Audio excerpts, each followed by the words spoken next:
Bonjour à tous et bienvenue dans cette nouvelle vidéo bicycle Kilico. Je suis ravi de vous retrouver aujourd'hui pour ce nouvel épisode dans lequel on va parler des pneus d'hiver.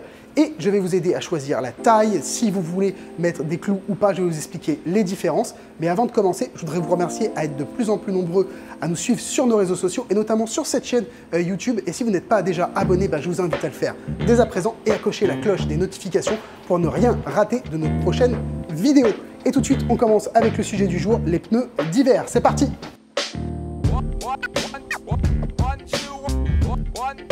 Vous allez voir, choisir son pneu d'hiver, c'est vraiment quelque chose qui n'est pas compliqué. Je vais vous expliquer tout ce qu'il faut savoir, puis je vais vous donner également quelques astuces.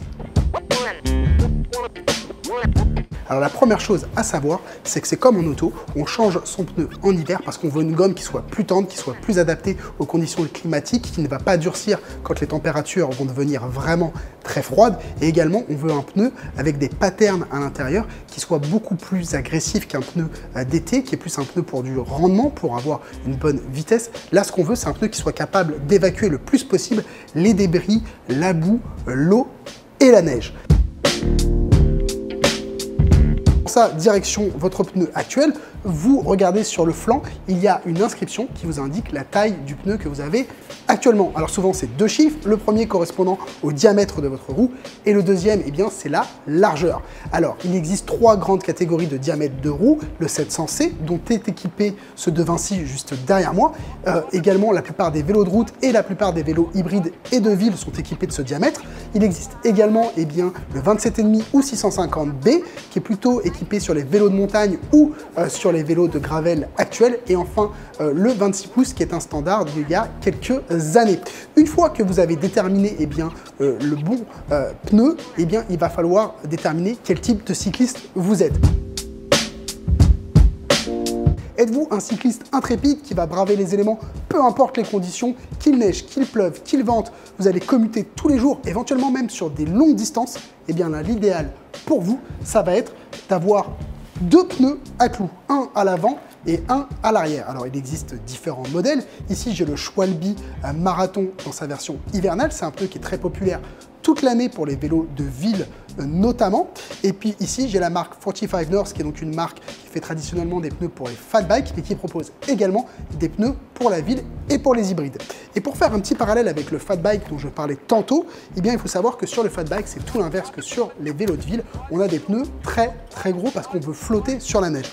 A contrario, pour les vélos hybrides et les vélos de ville sur l'asphalte, on veut un pneu qui soit plus fin parce qu'on veut fendre la neige, on ne veut pas du tout flotter dessus, on veut la transpercer et on veut que le pneu ait le maximum d'adhérence avec l'asphalte. Donc c'est pour ça que sur les fat bikes, on a des gros pneus et sur nos vélos d'hiver, on a des pneus beaucoup plus petits. Alors ensuite, ce qui va différencier ces pneus des pneus d'été, ça va être les crampons qui vont avoir des patterns qui vont être étudiés pour évacuer au maximum l'eau, la boue et la neige, et également une gomme qui va être le plus tendre possible pour bien accrocher à l'asphalte, même quand les températures sont très négatives. Enfin, un ajout très intéressant sur ces pneus d'hiver, c'est une bande réfléchissante tout autour du pneu pour vous offrir un maximum de visibilité. Alors ça, c'est ce que je disais un petit peu le top que vous pouvez mettre cet hiver. Si vous le souhaitez, vous pouvez également mettre un pneu avec 4 rangées de clous à l'avant et avec 2 rangées seulement à l'arrière. Ce sera un petit peu moins dispendieux et ça vous offrira quasiment la même efficacité. Maintenant, il y a un autre combo qui est très populaire et dont je vais vous parler maintenant. C'est de mettre un pneu clouté à l'avant, comme par exemple ce Schwalbe, et à l'arrière, pour avoir une solution un petit peu moins dispendieuse, de mettre un pneu à crampons hivernal. Donc c'est une gomme tendre, pareil des gros crampons pour pouvoir évacuer au maximum la neige et l'eau. Et à l'avant, vous allez retrouver le pneu le plus efficace avec les clous pour vous offrir de l'adhérence au niveau de la direction. Donc ça, c'est un combo qui est très efficace, qui est très populaire et qu'on installe énormément. Et enfin, il existe une autre variante, si jamais vous faites du vélo de façon plus occasionnelle, que vous ne voulez pas investir énormément, il y a quand même une solution qui est beaucoup plus efficace que les pneus d'été, c'est de mettre ce pneu Schwalbe CX Pro, qui est clairement le modèle le plus populaire que l'on vend sans les clous, à l'avant et à l'arrière. Ça va être un meilleur, vous allez avoir une gomme qui va être plus tendre, qui va vous offrir plus d'adhérence, mais vous n'aurez pas les clous, donc c'est vraiment à réserver plus à un usage ponctuel qu'un usage quotidien. Ensuite, si jamais vous faites du vélo de montagne, eh bien, il faut savoir qu'il existe aussi des pneus adaptés à votre vélo de montagne et même des pneus tubeless. Donc, si jamais vous n'avez pas de chambre à air, ça existe. La marque Terrain notamment propose ça et pareil, la marque 45 North. Donc, j'espère que cette vidéo vous aura été utile. Mais avant de vous quitter, j'ai encore 2 petits conseils à vous donner.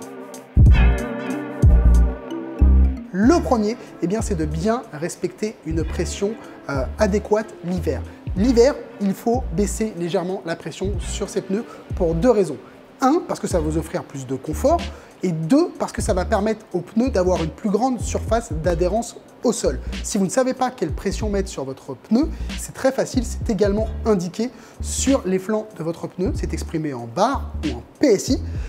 Généralement, il y a la pression minimum ou la pression maximum, donc je vous conseille de vous mettre entre les deux, mais ne pas aller jusqu'à la pression maximum. Et mon deuxième conseil, eh bien, c'est qu'une fois la saison hivernale terminée, retirez bien tout de suite vos pneus. Ne continuez pas à rouler avec. Ce sont des gommes tendres qui sont plus fragiles, mais beaucoup plus adhérentes. Et comme sur vos pneus, sur votre auto, eh bien, elles peuvent vous durer des années, des saisons et des saisons. C'est un excellent investissement pour tous les cyclistes.